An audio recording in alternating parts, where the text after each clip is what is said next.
Assalamualaikum warahmatullahi wabarakatuh.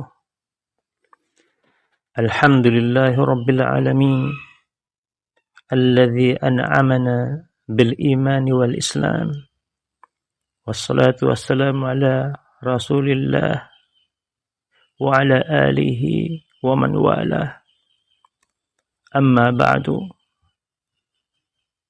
Para penikmat ilmu dan para pemerhati dunia Islam yang Allah muliakan, kita akan menyinggung tema bagaimana menyadari realitas politik dunia Islam. Abad ke-20 ini atau abad ke-21 boleh dikatakan sebagai abad yang gelap bagi kaum muslim. Umat telah mengalami kondisi yang paling buruk, kemunduran yang sangat memalukan, kehinaan dan keterpurukan yang amat memilukan. Awal abad ke-20, institusi yang melindungi umat, yaitu Daulah Khilafah, negara Islam, Khilafah Turki Utsmani, runtuh. Keruntuhannya adalah kelanjutan dari kekalahannya pada Perang Dunia Pertama, lalu diikuti dengan terpecah belahnya dan terkotak-kotaknya kaum muslim. Muncul negara-negara bangsa yang satu dengan lain disekat oleh faham nasionalisme kebangsaan. Sebagai akibat dari penjajahan yang berlangsung cukup lama, kemudian muncul era merdekanya bangsa-bangsa muslim dan berdirinya negara-negara bangsa atau nation state. Ini bukanlah akhir dari penderitaan kita kaum muslim.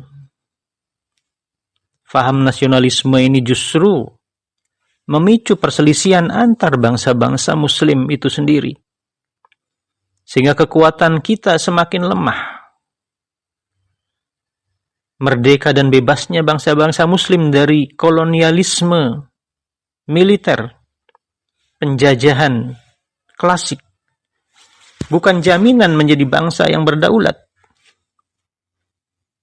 Melalui berbagai bentuknya penjajahan modern tetap saja berlangsung hingga saat ini. Negeri-negeri muslim yang kaya menjadi hidangan yang menggoda bagi negara-negara penjajah. Kita telah menjadi santapan dari bangsa-bangsa besar yang rakus, yang tidak mempedulikan kondisi bangsa-bangsa lain. Ini adalah realita yang nampak, yang kita rasakan, yang ada di depan mata kita.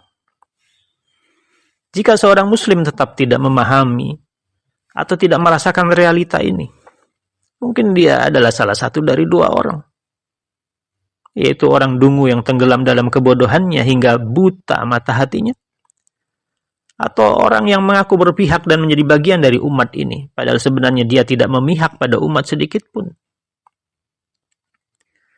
Pernyataan keras seperti ini terpaksa kita lontarkan karena bagaimanapun bodoh dan dungunya seseorang, niscaya ia seharusnya bisa merasakan realita ini.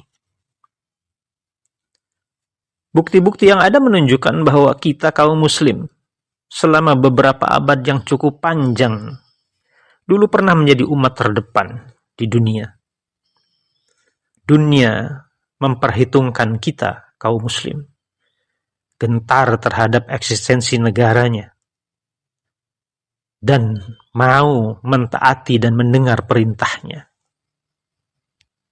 Namun saat ini, kita kaum muslim berada pada saf paling belakang yang digilas oleh kuku kaki unta-unta perang dan alas kaki orang kerdil lagi hina. Setelah negeri-negeri muslim menjadi satu negeri yang kuat, lalu kemudian tercabik-cabik menjadi serpihan negara-negara kecil yang tak terhitung, dan diberi label setiap cabikan itu sebagai sebuah negara. Setelah umat ini yang dulu pernah berada di bawah naungan negara besar daulah khilafah Islam, bisa mengangkat kepala ke seluruh penjuru dunia dengan rasa bangga, karena mereka menjadi salah satu pemilik negara yang agung. Maka saat ini para penghuninya menundukkan kepala, penuh dengan rasa malu dan hina. Di masa kejayaannya dulu, seorang muslim tidak akan keluar dari tanah negaranya yang mulia dan menghantarkannya ke seluruh penjuru bumi, kecuali menjadi seorang prajurit perang, seorang mujahid, meninggikan kalimat Allah, atau menjadi amir atau pemimpin untuk wilayah yang telah ditaklukkannya oleh kaum muslim, atau dia menjadi dai yang akan mengemban agamanya di wilayah yang baru dikuasainya itu, yang menyuruh manusia ke pangkuan negaranya, yaitu negara Islam, hingga bisa mengeluarkan umat manusia dari kegelapan menuju cahaya, dari kezoliman berbagai agama menuju keadilan Islam. Maka saat ini kita bisa menyaksikan seorang muslim tidak akan keluar dari negara-negara kerdilnya, kecuali menjadi pelarian para pengungsi karena takut akan kezaliman penguasa dan politik negaranya, atau karena kemiskinan ekonominya.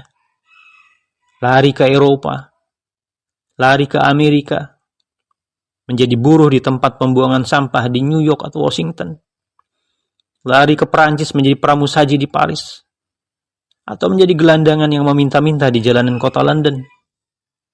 Begitulah yang kita saksikan.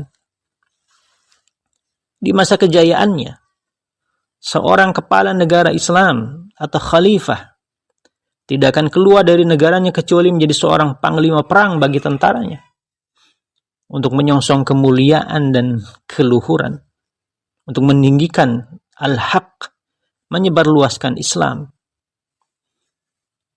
Saksikan saat ini bagaimana para pemimpin muslim tidak keluar dari negaranya kecuali menjadi peziarah Gedung Putih, Downing Street, atau Kremlin, untuk menerima berbagai macam wejangan dan perintah dari para majikannya di sana.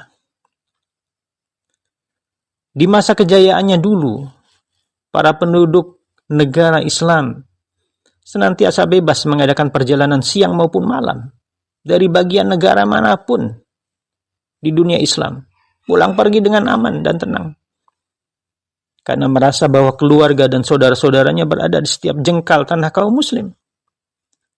Lalu kita lihat hari ini, para penduduk dan penghuni negeri-negeri muslim itu merasa asing, bingung, risau, dan galau, meskipun mereka berada di tanah kaum muslim sendiri. Mereka tidak berani meninggalkan rumah atau daerahnya kecuali jika terpaksa. Penduduknya tidak berani bepergian, walaupun mereka terpaksa melakukan perjalanan jauh, namun mereka perlu menuliskan surat wasiat karena bahayanya perjalanan itu.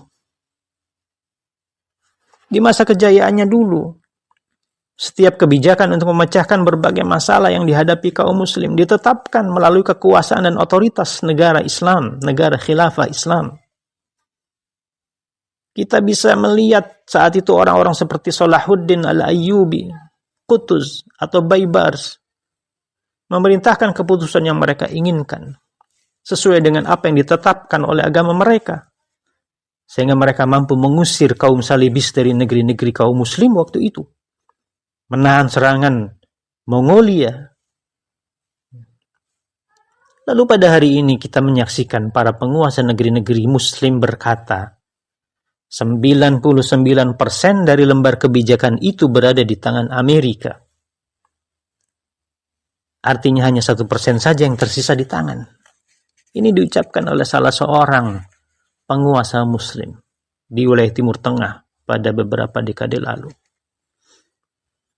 Di masa kejayaannya, dulu, para pemimpin kaum muslim di setiap tempat segera bangkit tanpa ragu lagi untuk menyambut seruan permintaan tolong yang terlontar dari mulut warga negaranya, seorang muslimah yang menjerit karena dinodai kehormatannya oleh warga negara bangsa asing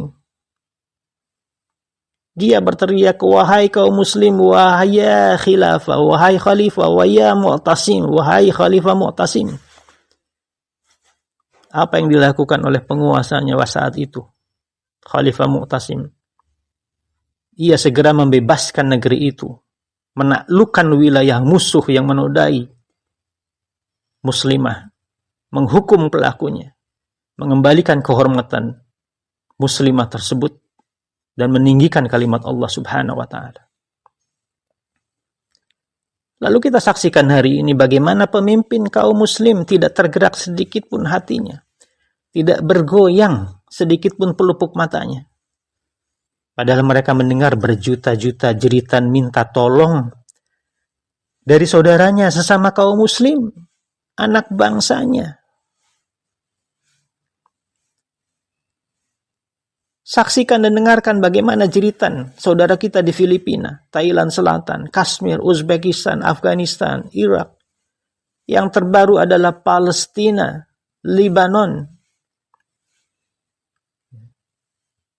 Belum lagi pada masa sebelumnya, kawasan Bosnia Herzegovina, Sudan, Ethiopia, dan lain-lain. Banyak negeri muslim, di mana warganya menjerit minta tolong. Kepada siapa lagi mereka akan mengadu? Karena penguasa-penguasa muslim yang diamanahi untuk mengatur dan mengurus urusan warganya, saudaranya yang muslim, sudah tidak peduli lagi dengan kondisinya. Di masa kejayaannya dulu, surat-surat kenegaraan yang dikirim oleh para penguasa muslim, para khalifah, kepada penguasa-penguasa negara yang kafir, dimulai dengan ucapan dari hamba Allah Harun al-Rashid, yaitu salah seorang khalifah kaum muslim di masa dinasti Abbasiyah. Dari hamba Allah Harun al-Rashid Amirul Mukminin kepada Nakfur Kalburrum. Kalburrum artinya anjing Romawi. Kalimat ini bisa para penikmat ilmu dan pengamat dunia Islam bisa temukan di dalam kitab Tarikhul Khulafa, bagian bab atau pasal tentang kekuasaan Harun al-Rashid. Di situ dikutip bagaimana surat beliau kepada penguasa Romawi. Itulah ucapan yang dikirimkan kepada penguasa negara kafir. Lalu saat ini, surat-surat dari penguasa kita yang ditujukan kepada mereka yang telah membantai ribuan kaum muslim, menghancurkan dan meluluh lantakkan rumah-rumah tempat tinggal mereka, dimulai dengan kalimat dari Muhammad Anwar Sadat kepada Yang Mulia Begin atau Yang Mulia Kissinger. Ini adalah Menteri Luar Negeri Amerika pada saat Anwar Sadat berkuasa. Ini fakta, bukan hayalan. Ini realita. Bisa terjadi di negeri muslim saat ini. Di masa kejayaannya dulu, 3.000 prajurit muslim di daerah Mu'tah bisa menantang dan membuat ciut nyali lebih dari 100.000 tentara Romawi. Hingga mereka mengurungkan niatnya untuk memerangi kaum muslim yang jumlahnya sangat-sangat sedikit waktu itu.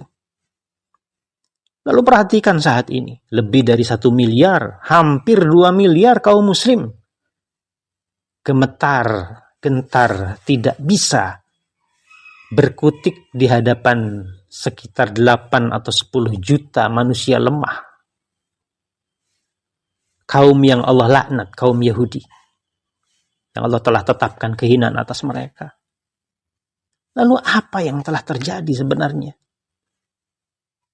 di dunia Islam? Ini adalah setetes dari lautan contoh yang bisa kita paparkan. Jadi adakah kemunduran yang lebih parah setelah kemunduran seperti ini? Apakah ada kehinaan lain setelah keadaan yang amat hina ini? Apakah mungkin seorang yang menjalani realita ini, di mana lubuk hatinya masih ada setitik kemuliaan, masih ada iman, masih ada Islam, masih ada pada akalnya secercah pemikiran, tidak bisa juga mengindra dan merasakan kerusakan realita seperti ini. Allah Karim. Mudah-mudahan kita dianugerahi akal yang waras, iman yang mendalam, Islam yang sempurna, agar kita bisa secara waras mengindra realita dengan fair dan bisa mencikapinya sesuai dengan keyakinan dan ajaran kita yang mulia, ajaran Islam, agar kita bisa menempatkan diri kita menjadi umat yang mulia sebagaimana yang kita inginkan. Mudah-mudahan Allah Subhanahu wa taala memelihara kita dan umat kita dari kehinaan, dari keterpurukan, dan mudah-mudahan Allah Subhanahu wa taala memberikan kepada kita bimbingan agar kita tetap peduli dan tetap berjuang untuk bisa mengembalikan posisi kita sebagai khaira ummatin ukhrijat linnas, umat terbaik yang dikeluarkan bagi manusia. Subhanakallahumma wa bihamdika asyhadu an la ilaha illa anta astaghfiruka wa atubu ilaik. Assalamualaikum warahmatullahi wabarakatuh.